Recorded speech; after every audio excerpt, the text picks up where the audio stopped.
할렐루야. 사랑하는 성도 여러분, 한 주간 동안 잘 지내셨습니까? 오늘은 2023년 첫 주일입니다. 한 해 동안 하나님의 은혜가 충만하시기를 기원하고 또 바라고 소망하는 일들이 다 이루어지시기를 기도합니다. 오늘 말씀은 빌립보서 2장 1절로 8절 말씀입니다. 그리고 말씀 제목은 예수 그리스도의 마음을 품으라. 이런 제목으로 말씀을 보도록 하겠습니다. 오늘 우리가 맞이하는 2023년 첫 주일입니다. 사람들은 해가 바뀌면 뭔가 좋은 일이 생기고 또 새롭게 변화될 것 같은 그런 기대를 가지게 됩니다. 새 집을 사서 새 집으로 들어가면 내 삶이 달라지고 뭔가 행복해질 것 같은 그런 기대를 합니다. 또 우리가 새 옷을 사서 입거나 또 새로운 머리 스타일을 하게 되면, 스타일을 바꾸게 되면 뭔가 새로운 마음이 들 것 같은 그런 생각도 하게 됩니다. 그러나 여러분, 해가 바뀌었다고 우리 자신이 새롭게 되는 것은 절대 아닙니다. 오늘은 어제와 똑같은 오늘일 뿐이고 또 하루가 지나도 똑같은 날일 뿐입니다. 이와 같이 금년도 지난해와 똑같은 한 해가 될 것입니다.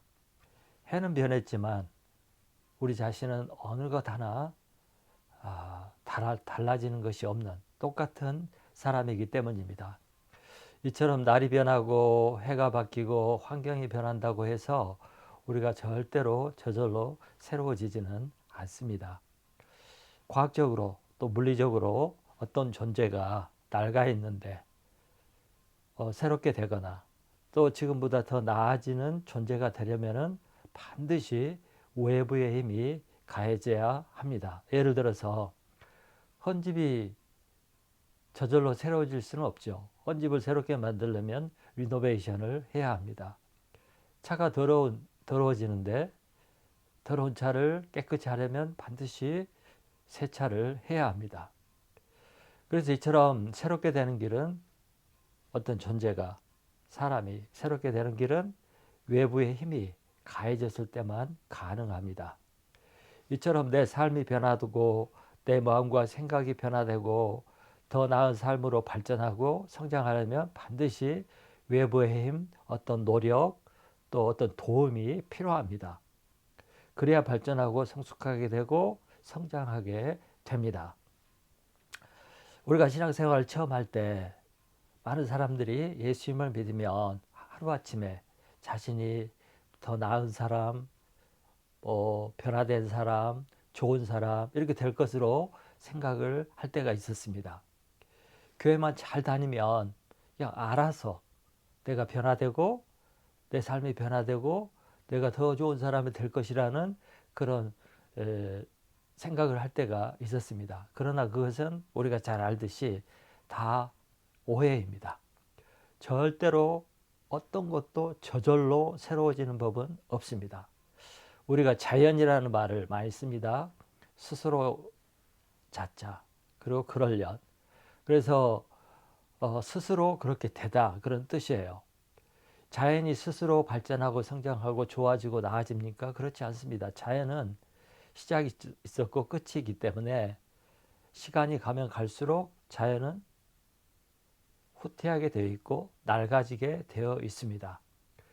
그래서 저절로 두면 세상의 모든 물질과 문명과 존재는 후퇴하게 되고 썩게 되고 타락하게 되고 나빠지게 되어 있습니다. 그래서 우리도 변화되고 성장하고 성숙한 하나님의 사람이 되기 위해서는 어떤 힘과 노력이 필요하다는 거예요. 저절로 되지 않는다는 것입니다.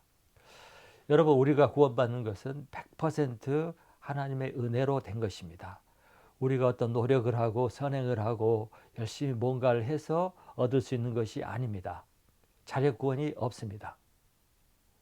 그래서 100% 하나님의 은혜로 된 것입니다. 그러나 우리가 예수 믿고 변화되고 성장하고 발전하는 것은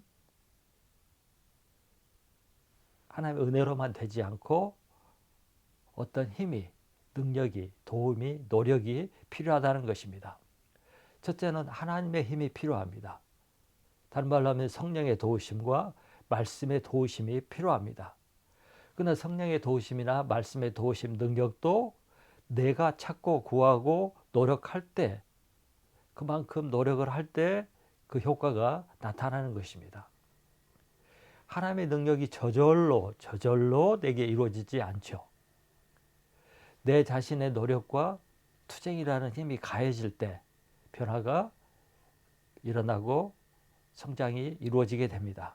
그래서 구원은 100% 은혜지만 그 외의 것은 다 내가 하나님과 협력하고 노력하고 투쟁할 때 이루어지고 발전하고 가능하게 되는 것입니다. 오늘 읽은 본문 말씀은 그리스도인들이 가장 사랑하는 유명한 말씀 중에 하나입니다. 성경에 유명한 말씀들이 여기저기 있죠. 또 오늘 빌립보서 2장 이 말씀, 특별히 2장 5절부터 11절까지는 아주 유명하고 중요한 말씀입니다. 그런데 가만히 생각해 보면 이런 유명한 말씀들이 어떻게 해서 존재하게 되었느냐? 문제가 있을 때 존재하게 된 것입니다. 성경의 저자들이, 성경을 기록한 사람들이 문제가 있는 것을 도와주기 위해서 이런 말씀을 했던 것이죠. 그래서 문제가 있었기 때문에 이런 유명하고 좋은 꼭 우리에게 필요한 말씀이 존재하게 된 것입니다.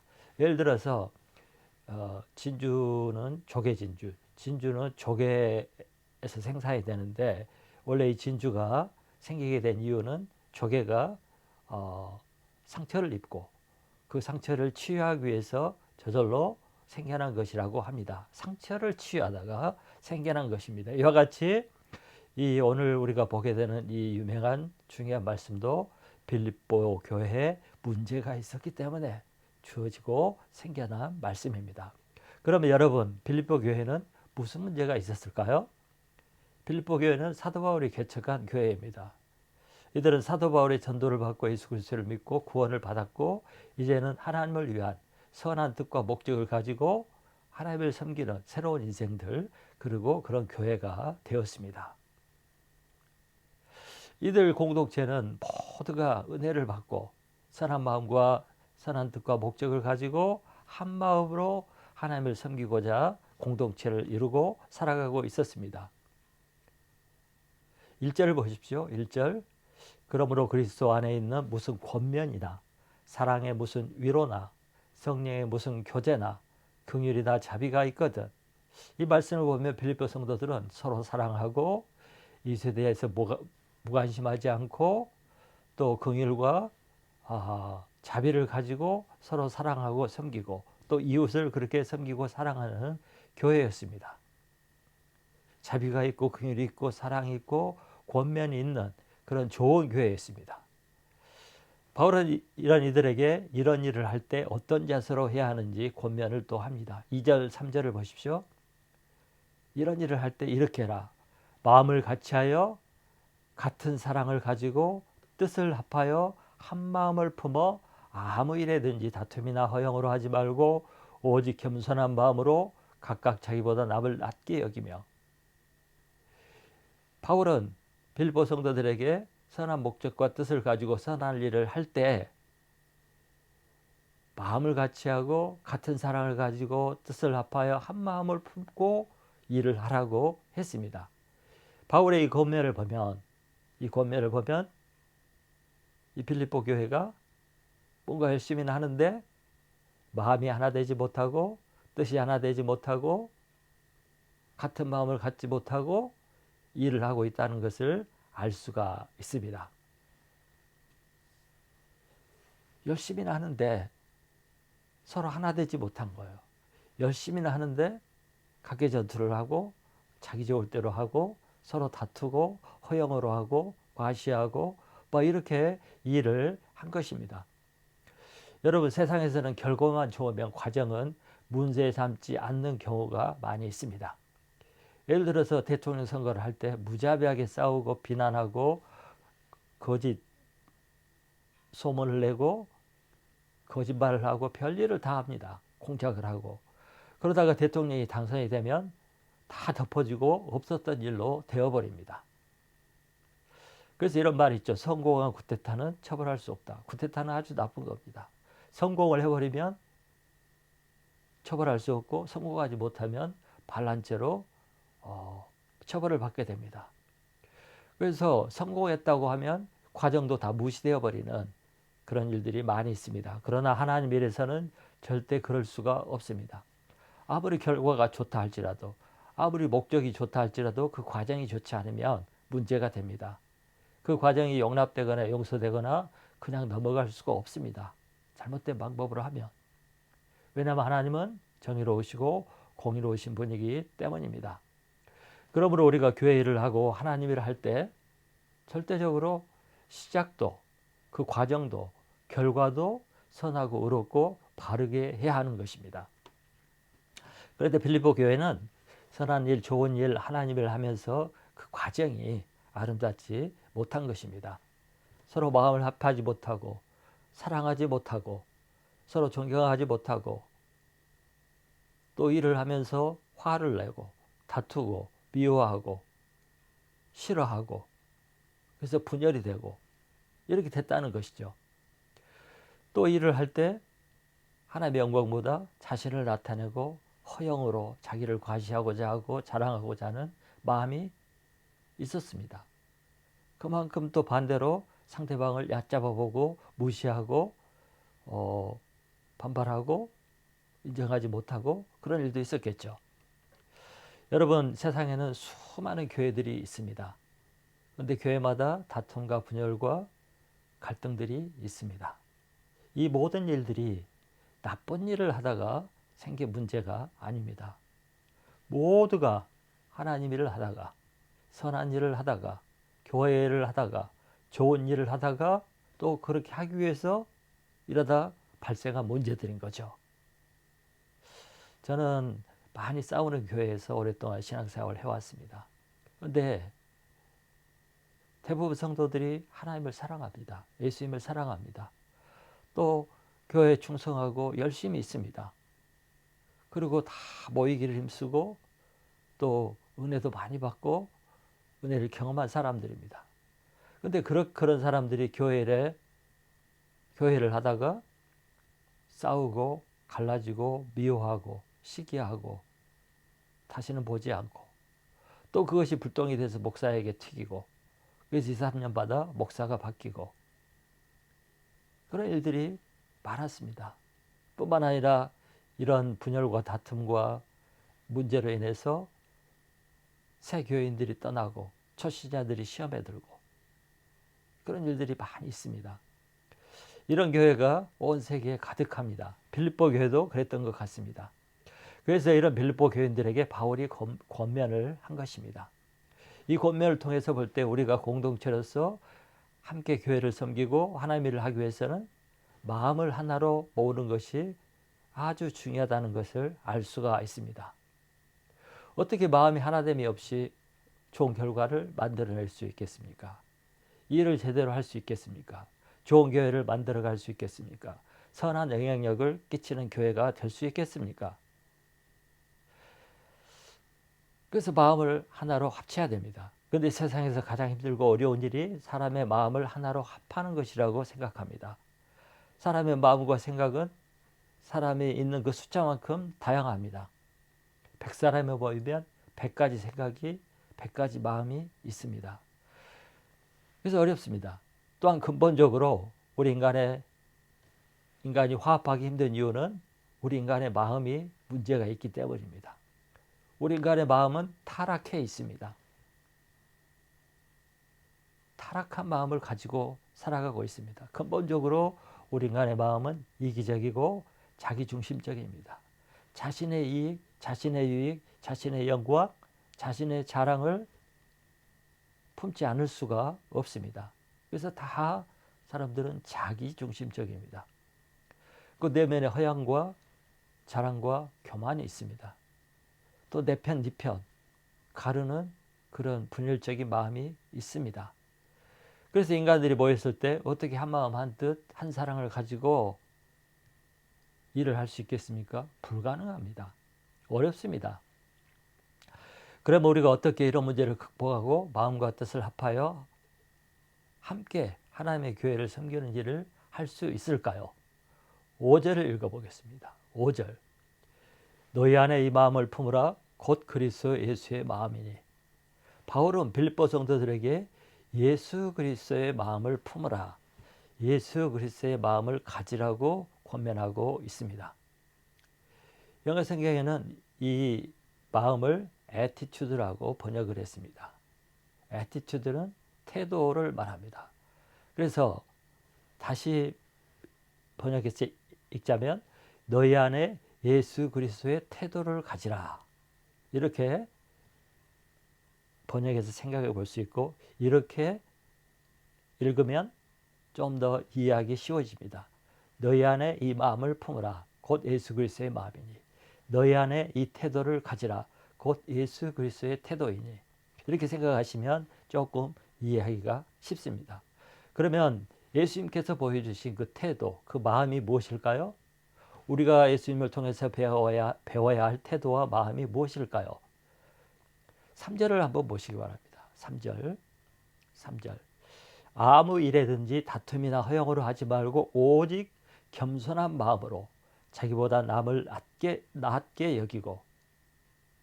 우리가 예수님에게서 배워야 할 그 태도, 그 마음은 이 말씀을 볼 때 겸손입니다. 겸손. 사도 바울이 우리가 품어야 할 태도, 우리가 가장 추구해야 할 태도는 겸손이라는 것입니다. 그것도 예수 그리스도의 겸손한 그 태도, 그 마음을 가져야 된다는 것입니다. 그래서 사도 바울은 우리가 하나님 일을 할 때, 공동체로 살아갈 때 가져야 할 가장 기본적인, 가장 중요한 덕목과 태도가 겸손이라고 말하고 있는 것입니다. 겸손. 다시 말하면 1절에 나오는 것처럼 어떤 사람들에게, 다른 사람들에게 무슨 권면을 할 때도 겸손한 태도를 가지고 하고, 누군가를 사랑할 때도, 사랑을 베풀 때도 겸손한 태도로 하고, 누구를 위로하고 또 우리가 교제를 하고 긍휼을 베풀고 자비를 베풀고 나눌 때도 겸손한 태도와 마음을 가지고 하라는 것입니다. 이것이 바로 사역의 비결이고 공동체가 추구해야 할 태도인 것입니다. 우리가 일을 할 때, 하나님의 일을 할 때, 교회를 섬길 때, 이웃을 섬기고 남을 섬길 때 가져야 할 가장 중요한 태도가 바로 겸손이라는 것입니다. 성 어거스틴은 기독교의 가장 중요한 덕목은 첫째도 겸손, 둘째도 겸손, 셋째도 겸손이라고 했습니다. 그래서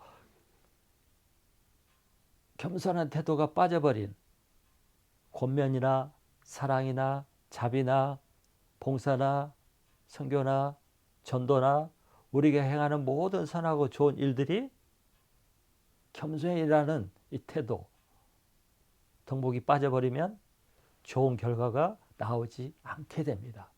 오히려 부작용만 생기고 문제만 발생하게 됩니다.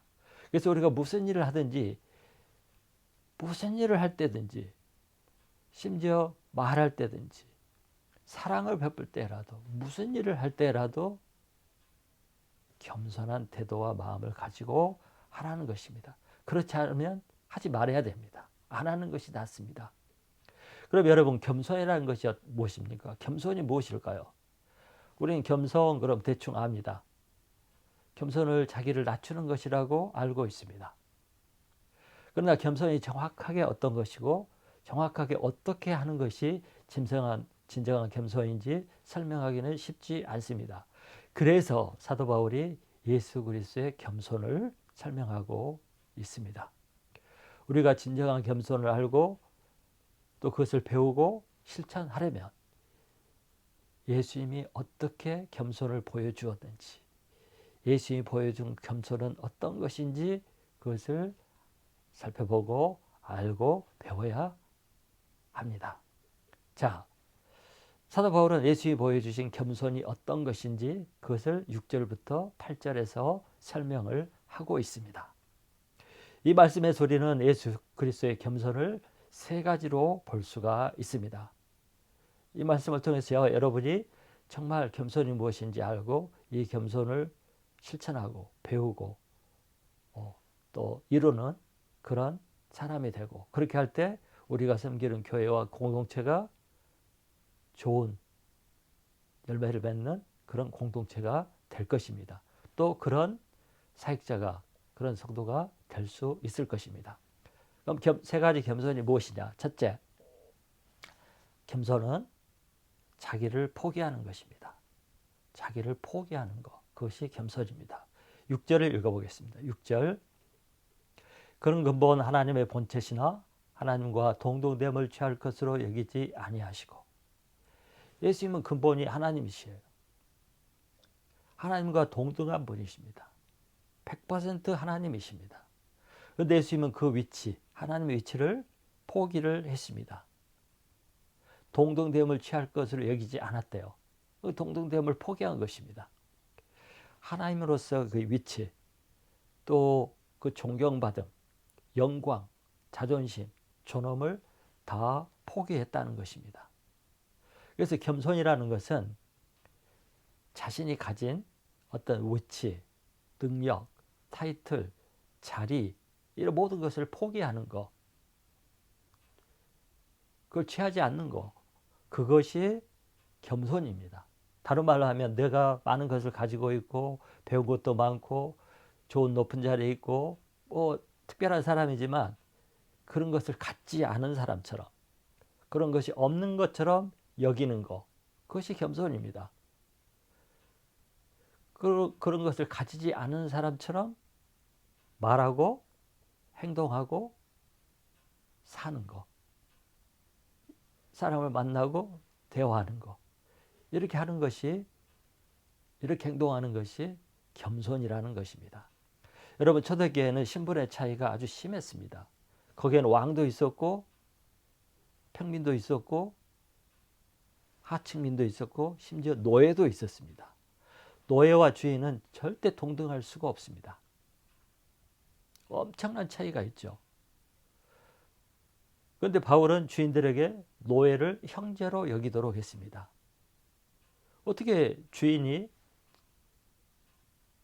사람 취급도 받지 않은 물건 취급을 하는 노예를 형제로 받을 수가 있고 같이 똑같이 여기며 예배를 드리고 신앙생활을 할 수 있겠습니까? 그것은 그 주인이 자기 위치를 포기할 때 그렇게 할 수 있는 것입니다. 그것이 하나님 안에서 겸손입니다. 그런데 자신을 포기하는 것, 자기 위치, 자리, 타이틀, 명예 이런 걸 포기하는 것이 절대 쉬운 일이 아닙니다. 사람들은 할 수만 있으면 자신을 내세우고 높이기 위해서 더 가지려 하고 더 올라가려고 하고 그렇게 합니다. 그 사람들은 이렇게 해서 무엇을 가지면 그것을 가지고 자신을 다른 사람들과 다르게 생각하고 다른 사람들 위에 세우려고 합니다. 그것을 나타내고 자랑하고 사용하려 합니다. 그렇기 때문에 이런 세상에서 자기의 권리와 위치와 영광을 포기한다는 것은 정말 어려운 일입니다. 그런데 이렇게 할 때 그것을 겸손이라고 하고 그렇게 해야 겸손할 수가 있는 것입니다. 그래서 우리는 예수님의 자기 포기를 배워야 합니다. 이럴 때 겸손하게 행할 수 있고 사역을 할 수가 있습니다. 둘째, 겸손은 자기를 비하하는 것입니다. 자기를 비하하는 것입니다. 7절을 보십시오. 오히려 자기를 비워 종의 형체를 가지사 사람들과 같이 되셨고. 예수님은 하나님이십니다. 마땅히 사람들로부터 찬양과 존귀와 영광과 섬김을 받아야 할 사람입니다. 그런데 자신을 버리고 창조주가 뭐가 됐어요? 피조물이 됐습니다. 인간이 되신 거죠. 그것도 인간과 동등하게 여기지 않고 인간들의 종이, 섬기는 종의 위치로 낮아졌습니다. 이것은 우리 인간들을 구원하기 위해서 그렇게 한 것이죠.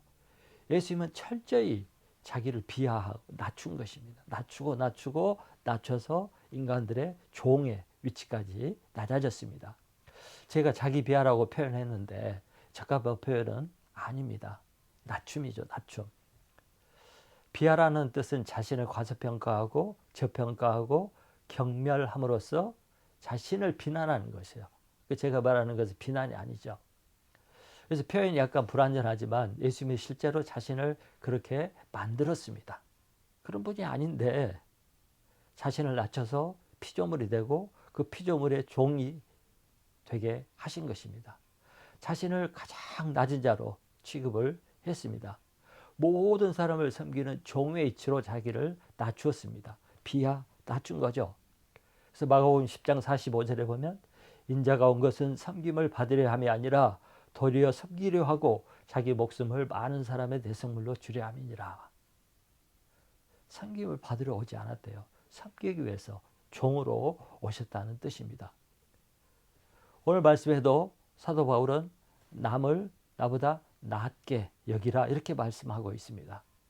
이것은 자신을 남보다 못났다고, 부족하다고, 연약하다고 생각하는 것입니다. 인정하는 것입니다. 자기 비하죠. 이것이 겸손입니다.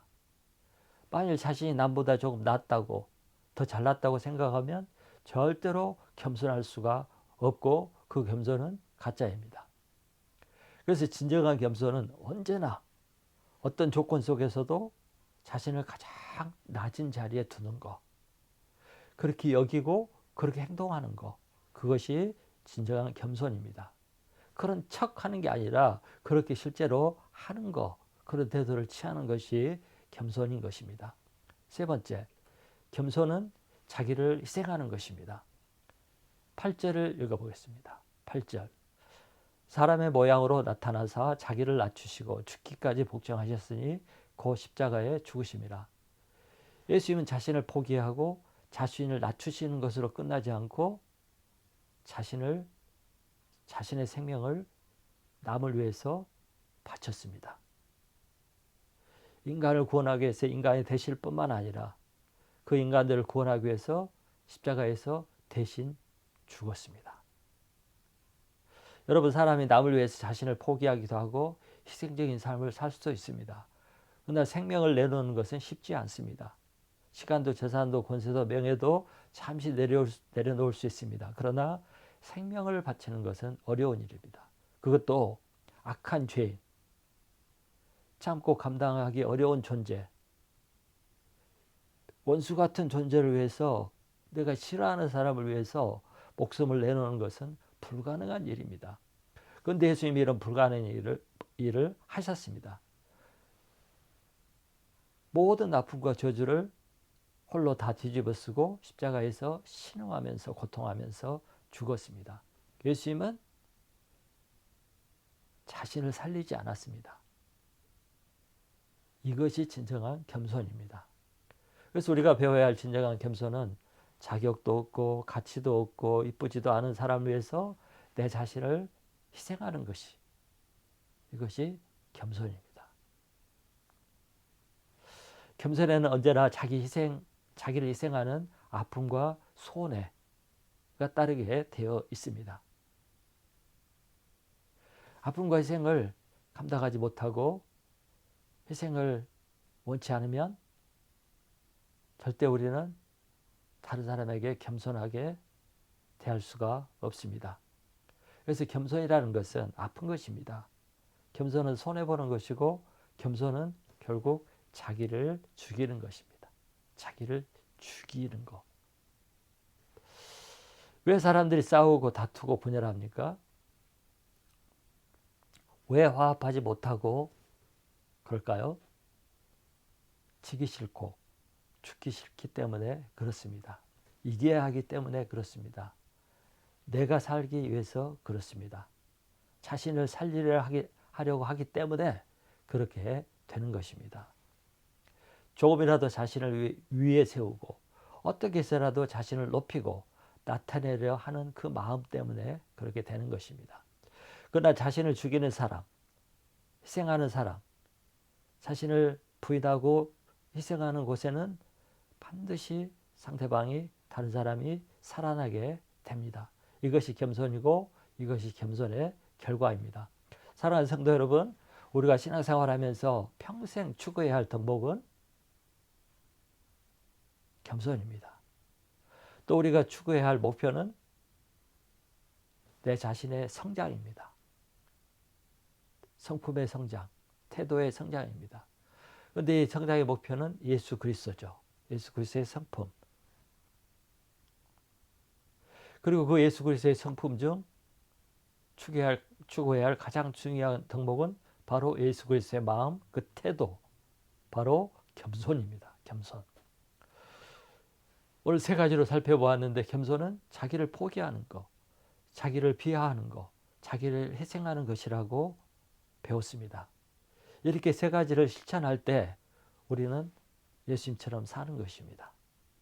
예수 그리스도를 닮은 하나님의 자녀가 되는 것입니다.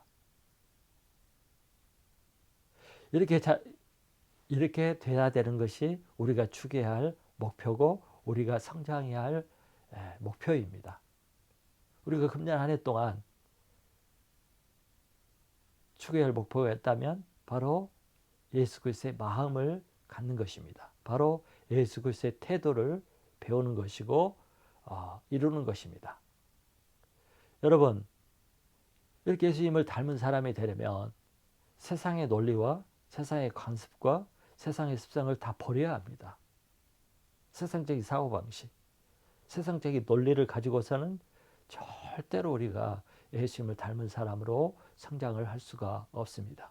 하나님을 기쁘시게 할 수도 없습니다. 교회를 잘 이루어갈 수도 없고 아름다운 공동체를 이루어갈 수도 없습니다.